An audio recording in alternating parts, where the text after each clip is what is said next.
नमस्कार विद्यार्थी मित्रांनो, स्वागत आहे तुमचं परत एकदा DMR नर्सिंग या यूट्यूब चॅनल। तर विद्यार्थी मित्रांनो, एक खूप महत्त्वाचा अपडेट घेऊन आलो NHM संदर्भामधला। तर NHM मधला जो आहे ऑलरेडी एक व्हिडिओ मी तुम्हाला अपलोड केलेला आहे, आपल्या चॅनलवर आहे। जर पाहिला नसेल तर पाहून घ्या, लेटेस्ट आहे 1-2 दिवसापूर्वीचा। त्यामध्ये सांगितलं होतं की NHM मध्ये 10 वर्ष पूर्ण झाल्यानंतर कंत्राटी कर्मचाऱ्यांना परमनंट करण्याबाबतीचा जो आहे लेटेस्ट बातमी जी आहे भेटलेली आहे। त्या संदर्भामध्ये आपल्याला संपूर्ण जो GR आहे, संपूर्ण जी माहिती आहे ती आपल्याला भेटलेली आहे। तेव्हा आपण शॉर्टमध्ये सांगितलं होतं, यामध्ये आपल्याला संपूर्ण माहिती भेटून जाईल। त्या व्यतिरिक्त तुम्हाला माननीय मुख्यमंत्री साहेबांचा एक ऑडिओ क्लिप होता, ऑडिओ विथ ऑडिओ क्लिप होता। तो क्लिप पण आपल्या यूट्यूब चॅनलवर व्हिडिओ क्लिप आहे, तो पण शेअर केलेला आहे, तो पण तुम्ही पाहून घेऊ शकता। त्यामध्ये सविस्तर माहिती सांगण्यात आलेली आहे की कसं परमनंटची प्रोसेस आहे वगैरे, तर काय करणार यामध्ये तुम्हाला सर्वच माहिती भेटून जाईल। व्हिडिओ थोडासा मोठा होऊ शकतो, पण व्हिडिओ स्किप नका करू, संपूर्ण माहिती या ठिकाणी बघायला पण विसरू नका। तर सुरुवातीला चालू करू डेटपासून। तर पहा, तारीख या ठिकाणी आहे 4 नोव्हेंबर 2025। त्या दिवशीच व्हिडिओ पण आला होता। त्यानंतर जो शॉर्ट व्हिडिओ होता आपण त्या दिवशी संध्याकाळी सोडला होता। त्याच दिवशीचाच GR फुल जो आहे तो आपल्याला या ठिकाणी भेटलेला आहे। तारीख अगोदर लक्षात असू द्या, 4 नोव्हेंबर 2025। बऱ्याच विद्यार्थ्यांना हा प्रॉब्लेम असतो की काही जुने वगैरे व्हिडिओमध्ये टाकतायत का वगैरे, जुने काही आहे का म्हणून। तर तुम्ही अगोदर तारीख पाहून घ्या, त्यानंतर पुढची प्रोसेस पाहू। राष्ट्रीय आरोग्य अभियान अंतर्गत राज्यातील कार्यरत कंत्राटी कर्मचाऱ्यांच्या नियमित पदावरील समावेशनाबाबत, ठीक आहे। तर काही विद्यार्थ्यांचे मला काही कमेंट पण आले होते की सर, जी तारीख दिलेली आहे त्या तारखेच्या नंतर ज्यांचे 10 वर्ष झाले तर ते होतील का? तर ते होणार नाहीत। ते खूप महत्त्वाचा पॉईंट आहे, ते होणार नाहीत, लक्षात असू द्या। हा जो नियम आहे की परमनंट करण्याचा, ॲक्च्युली NHM मध्ये हा नियम आता जे आहे रिसेंटली हे लागू करण्यात आलेला आहे। पण हा परमनंट नियम म्हणजे यामध्ये तुम्हाला हमेशा दरवेळेस 10 वर्ष झाले की परमनंट करतील असं यामध्ये नाही। हा फक्त वन टाईम रूल आहे, लक्षात असू द्या। यामध्ये फक्त वन टाईमच शासनानं सांगितलेलं आहे की जसं वन टाईम ट्रान्सफर पॉलिसी वाचती तशा प्रकारेच या ठिकाणी फक्त एकदा आम्ही या ठिकाणी परमनंट करणार आहे, ज्यांचं या तारखेच्या आधी परमनंट झालेले आहेत। आता ती तारीख कोणती आहे तुम्हाला ऑलरेडी सांगितलेली आहे, यामध्ये पण पाहून घेऊ। तर पहा, या ठिकाणी चालू करू। सुरुवातीला या ठिकाणी हे जे 2 संदर्भ आहेत 2-3, त्या पण यामध्ये वाचा। दिनांक 13/3 रोजी झालेल्या मंत्रिमंडळाच्या निर्णयाचे इतिवृत्त, ठीक आहे। त्यानंतर शासन निर्णय जो आहे बैठक, यामध्ये याची पण आहे। तुम्हाला हा जर पाहायचा असेल तर यामध्ये तुम्ही हे तारीख टाकून GR महाराष्ट्रावर पाहू शकता। त्यानंतर मंत्रिमंडळाच्या बैठक दिनांक जे आहे 4/11/2025 रोजीच्या बैठकीतील यामध्ये निर्णय पण सांगितले। तर ह्या सर्व गोष्टी यामध्ये आपण पुढं पाहणार आहे। प्रस्तावना पहा, या ठिकाणी अगोदर तुम्हाला थोडंसं महत्त्वाची शॉर्टमध्ये सांगायचं झालं तर जे आहे परमनंट जे होणार आहे तर हे 100% जे परमनंट होणार आहेत, म्हणजे यामध्ये उदाहरणामध्ये 100 जर जागा असतील तर त्यामधल्या 70 जागा ह्या भरतीद्वारे जातील सरळ सेवेने, आणि 30 जागा ज्या असतील ह्या परमनंटद्वारे जातील। यामध्ये त्याच नियमाने या ठिकाणी हा प्रोसेस होणार आहे। याची माहिती ऑलरेडी तुम्हाला मी दिली होती, यामध्ये पण तशीच आहे, थोडंसं पाहून घेऊ। पायामध्ये काय सांगितलं आहे, राष्ट्रीय आरोग्य अभियान अंतर्गत कार्यरत कंत्राटी कर्मचाऱ्यांचे 10 वर्ष व त्यापेक्षा जास्त सर्व ज्यांची झालेली आहे त्या कर्मचाऱ्यांना सेवा समायोजनासाठी सार्वजनिक आरोग्य विभागाकडून मंजूर समकक्ष पदाचे सेवा प्रवेश नियम सुधारित करून त्यामध्ये रिक्त होणाऱ्या समकक्ष पदावर सरळ सेवेने, त्या ठिकाणी एक लक्षात असू द्या, ऑलरेडी एक GR आला होता। तो GR आल्यानंतर परत तो GRचा पण व्हिडिओ पण बनवला होता की त्या GR मध्ये परमनंट होईल म्हणून, असं सर्वांना माहिती झालं। पण त्या GR मध्ये काही त्रुटी आढळली, त्यामुळे त्या त्रुटीमुळे, त्या करेक्शनमुळं तो GR जो आहे तो कॅन्सल करण्यात आला, आणि त्यानंतर परत त्यामध्ये करेक्शन करून या ठिकाणी हा सेकंडमध्ये यामध्ये काय सांगताय पहा। त्यामध्ये सेवा प्रवेश जे RR जे आहे तर त्या RR मध्ये चेंजेस करून त्यामध्ये रिक्त होणाऱ्या समकक्ष पदावर सरळ सेवेने 70% समावेशनाचे, त्यानंतर 30% याप्रमाणे भरतीच्या करण्याबाबत सेवा प्रवेश नियम जे आहे तर सुधारणा करण्याबाबत संदर्भ क्रमांक 2 मध्ये ऑलरेडी दाखवले तुम्हाला निर्गमित करण्यात आला होता। तथापि सामान्य प्रशासन विभागाने सेवा प्रवेश नियमात समावेशनाने जे कोणी नियुक्त्याचा मार्ग विहित करता येऊ शकत नाही असे अभिप्राय दिले असल्यामुळे या ठिकाणी सांगितलं होतं। राष्ट्रीय आरोग्य अभियान अंतर्गत त्या ठिकाणी काय सांगितलं, नंतर कंत्राटी कर्मचाऱ्यांना संदर्भ 2 रोजीच्या शासन निर्णयाच्या दिनांकापर्यंत 10 वर्ष सेवा पूर्ण झाली आहे ज्या कोणाची झाली असेल अशा कर्मचाऱ्यांना एक वेळची विशेष बाब म्हणून, आता इथं पॉईंट खूप महत्त्वाचा आहे पहा, या ठिकाणी सर्वांनी लक्ष द्या। एक वेळची बाब म्हणून या ठिकाणी तुम्हाला फक्त हे वन टाईम रूल म्हणा, वन टाईम पॉलिसी म्हणा, या ठिकाणी सेवा समावेशन करण्याबाबत विविध संघटनाची निवेदन विभागास प्राप्त झालेली आहेत।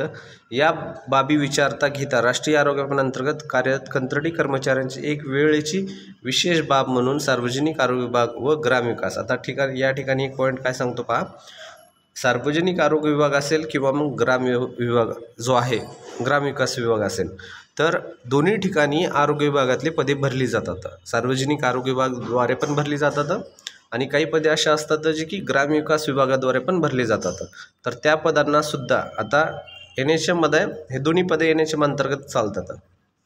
त्यासाठी यांना काय सांगितले, दोन्ही पदाला या ठिकाणी परमनंट करण्याची या ठिकाणी पॉलिसी या ठिकाणी वन टाईम पॉलिसी म्हणून या ठिकाणी काढण्यात आलेला आहे। ठीक आहे, त्यामध्ये समायोजन करण्याची बाब शासनाच्या विचाराधीन होती सेवेतील समकक्ष नियमित पदावर। ठीक आहे विद्यार्थी मित्रांनो, त्यानंतर शासन निर्णय जे आहे त्यामध्ये काय सांगतात माहिती, त्यामध्ये राष्ट्रीय आरोग्य अभियान अंतर्गत कार्यरत कंत्राटी कर्मचाऱ्यांच्या सेवा समायोजनाबाबत धोरणात्मक निर्णय जो आहे 14/3/2024 मध्ये जो निर्गमित करण्यात आला होता। तुम्हाला तेव्हा पण हे माहिती सांगण्यात आली होती। तर त्यामध्ये दिनांक 14/3/2024 जे आहे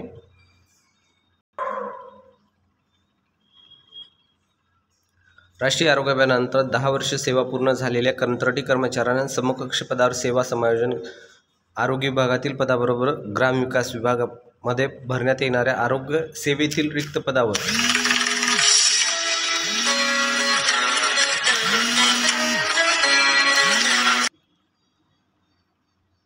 त्यानंतर दुसरा पॉईंट पाहून घ्या। दुसरा पॉईंट काय सांगतो, हे समायोजन सेवा प्रवेश नियमात दुरुस्ती न करता एक वेळची बाब म्हणून विशेष करण्यात यावे। या ठिकाणी हा पॉईंट खूप महत्त्वाचा आहे, फक्त एकदाच होणार आहेत।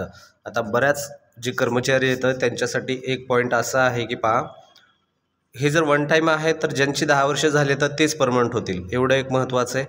त्यामध्ये जी तारीख दिलेली आहे त्या तारखेच्या 1 दिवस किंवा 2 दिवस किंवा 1 आठवडा किंवा 2-4 आठवडे असतील, एवढ्यासाठी जर त्यांचे 10 वर्ष पूर्ण झाले नसतील तर त्या कर्मचाऱ्यांचं किती मोठं नुकसान आहे पहा, लक्षात असू द्या। तर यामुळं ही गोष्ट अशी जी आहे वन टाईम परमनंट यांनी ठेवलेली आहे, कारण या ठिकाणी हे शासनाच्या पॉलिसीमधलीच प्रोसेस नाही आहे, पण शासनानं हे करण्याचं ठरवलं आहे, ते खूप चांगली गोष्ट आहे। खूप वर्ष झाले यासाठी संप चालू होता, त्यानंतर खूप पत्र वगैरे शासनाला गेले, त्यानंतर शासनाने याच्यावर हा तोडगा काढलेला आहे, जे की NHM कर्मचाऱ्यांसाठी खूप चांगली खुशखबर आहे। कारण असे काही कर्मचारी तर त्यांची जवळपास रिटायरमेंट कंत्राटीमध्येच त्यांचे निघून गेले आहेत, काही आता रिटायरमेंटला आलेले आहेत जे की कंत्राटीमध्येच सेवा देत आहेत। ठीक आहे, तर त्यासाठी हे शासनानं ठरवलेलं आहे। सदर दोन्ही विभागामधील समकक्ष नियमाची जी पदापैकी सरळ सेवेने भरायत याची सद्यस्थिती रिक्त असलेल्या पदापैकी दिनांक 14/3/2024 ही तारीख आहे पहा, ही जी मी तुम्हाला तारीख सांगत होती, जे आहे तारीख ही 14/3/2024 रोजी ज्यांचे 10 वर्षे पूर्ण झालेल्या समकक्ष राष्ट्रीय आरोग्य अभियान अंतर्गत कार्यरत कंत्राटी कर्मचाऱ्यापैकी संख्या कमी असेल तेवढी पदे राखून ठेवावीत। पहा, संख्या जेवढी कमी आहे तेवढे राखून ठेवावेत। राष्ट्रीय आरोग्य अंतर्गत राष्ट्रीय कर्मचारी जे आहेत त्यांच्या कंत्राटी कर्मचाऱ्यांचे दिनांक 14/3/2024 रोजी 10 वर्ष व त्यापेक्षा जास्त सेवा झालेल्या कंत्राटी कर्मचाऱ्यांचे समायोजन करण्यासाठी कर्मचाऱ्यांचे सेवा कालावधी एवढ्या वयाची अट शिथिल करण्यास मान्यता देण्यात यावी। ही तारीख जी आहे 14/3/2024 या तारखेला ज्या कर्मचाऱ्यांचे 10 वर्ष पूर्ण झालेले आहेत ते कर्मचारी या ठिकाणी परमनंट होणार आहेत। ही तारीख जी आहे 14/3/2024 जी आहे 14 मार्च 2024, ठीक आहे, 24 या ठिकाणी तारखेनंतर हे जे कोणी आहेत यामध्ये परमनंट होतील, या तारखेमध्ये जे कोणी 10 वर्ष पूर्ण केलेले त्याच्या अगोदर। त्यानंतर पहा पुढं काय सांगण्यात आलेलं आहे, यामध्ये पहा 5व्या पॉईंटमध्ये काय सांगतो, NHM चे अभियानांतर्गत राज्यातील कार्यरत कंत्राटी कर्मचाऱ्यांपैकी दिनांक 14/3/2024 रोजी 10 वर्ष व त्यापेक्षा जास्त सेवा झालेल्या कंत्राटी कर्मचाऱ्यांची सेवा समावेशन केल्यानंतर, आता हा मुद्दा सॅलरीकडे जाईल, केल्यानंतर त्यांच्या वेतन त्यांना जे आहे लगतचं वेतन जे आहे महिन्यामध्ये प्राप्त होणाऱ्या मानधना एवढ्या नियमित वेतन श्रेणीतील पुढील टप्प्यावर निश्चित करण्यास मान्यता देण्यात यावी. म्हणजे त्यांना जेवढं त्या ह्याला लागू व्हायला पाहिजे होतं तेवढं त्या ठिकाणी त्यांना परमनंट झाल्यानंतर जे नियमात बसलं पाहिजे तेवढंच त्यांना भेटणार आहे. म्हणजे परमनंटची सॅलरी त्या ठिकाणी त्यांना लागू करण्यात येणार आहे.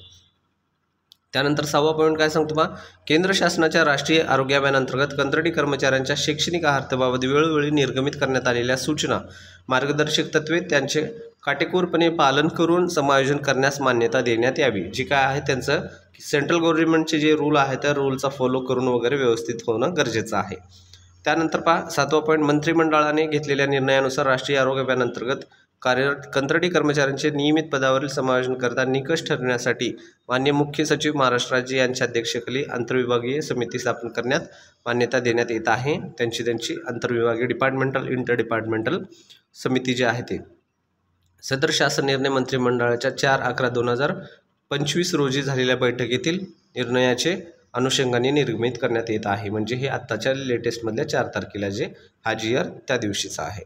त्यानंतर सदर शासन निर्णय महाराष्ट्र शासनाच्या maharaष्ट्र.government.in संकेतस्थळावर उपलब्ध करून देण्यात आलेला आहे. त्यानंतर हा त्याचा नंबर आहे. या ठिकाणी हा नंबर टाकून तुम्ही पाहू शकता जर तुम्हाला पाहायचा असेल तर. अन्यथा त्या ठिकाणी तुम्हाला सापडत नसेल तर हा PDF आपल्या टेलिग्राम चॅनलवर पण आहे, जी की आपल्या डिस्क्रिप्शन बॉक्समध्ये व्हिडिओच्या डिस्क्रिप्शनमध्ये ते भेटून जाईल. तुम्हाला त्या ठिकाणी जाऊन तुम्ही जॉईन होऊ शकता आणि हे PDF घेऊ शकता.